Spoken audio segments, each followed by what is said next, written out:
অনুষ্ঠান বাড়িতে গেলে প্রায়ই আমরা স্টার্টারে ক্রিসপি হানি গার্লিক বেবি কর্নটা খেয়ে থাকি, যা কিনা খেতে অত্যন্ত সুস্বাদু হয়। আর ক্রিসপি হানি গার্লিক বেবি কর্ন বাড়িতেও কিন্তু খুব সহজে তৈরিও করা যায়, যা কিনা আজ তোমাদের সঙ্গে শেয়ার করব। So hello my beautiful families, welcome and welcome back to my channel and Facebook page. যারা এখনো সাবস্ক্রাইব আর ফলো করোনি অবশ্যই করে দিও। তো ক্রিসপি হানি গার্লিক বেবি কর্নের জন্য আমি এখানে 3 প্যাকেট নিয়ে নিয়েছি বেবি কর্ন। সেটাকে ভালো মতো ধুয়ে নিয়ে এভাবে ছোট ছোট টুকরো করে কেটে নিতে হবে। ক্রিসপি হানি গার্লিক বেবি কর্ন কিন্তু খুব সহজে বাড়িতে তৈরি করা যায় আর খুব অল্প সময়ের মধ্যে তৈরি হয়ে যায়। তো কর্নগুলোকে এরকম ছোট ছোট টুকরো করে কেটে নিয়েছি, তোমরা তোমাদের মতন করো শেপ করে কেটে নিতে পারো। আমি এইরকম টাইপের একটা শেপ দিয়ে নিয়েছি।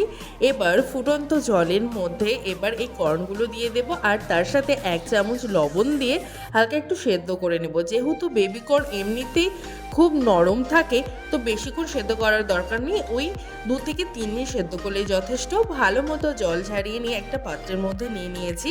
এবার এর মধ্যে দিয়ে দিতে হবে রসুন আর কাঁচা লঙ্কা ছোট ছোট করে কুচি করার।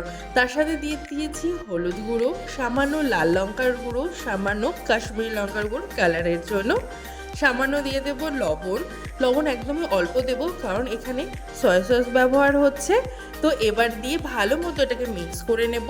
তারপরে এর মধ্যে দিয়ে দিতে হবে কিছুটা পরিমাণে কর্নফ্লাওয়ার আর ময়দা দিয়ে আবারও ভালো মতো মিক্স করে নেব। আর এটা ভালো মতো যেন ক্রিস্পি হয় তার জন্য এখানে আমি একটা ডিম ইউজ করছি, তোমরা চাইলে কিন্তু ডিম স্কিপ করতে যেতে পারো। তো ডিম দিয়ে ভালো মতো এবার ম্যারিনেশন করে নিতে হবে।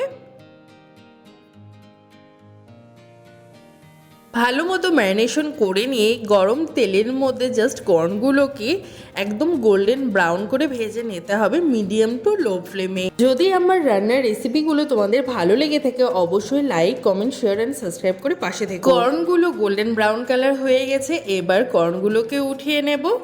তারপরে একটা সস তৈরি করে নিতে হবে। তার জন্য এই তেলের মধ্যে দিয়ে দিতে হবে রসুন, পেঁয়াজ, ক্যাপসিকাম আর কাঁচা লঙ্কা একদম ছোট ছোট করে কুচোনো। তার মধ্যে দিয়ে দেব soya sauce, vinegar, tomato ketchup, লাল লঙ্কার গুঁড়ো, কাশ্মীরি লঙ্কার গুঁড়ো, red chilli sauce, green chilli sauce, সামান্য একটু লবণ, সামান্য একটু চিনি।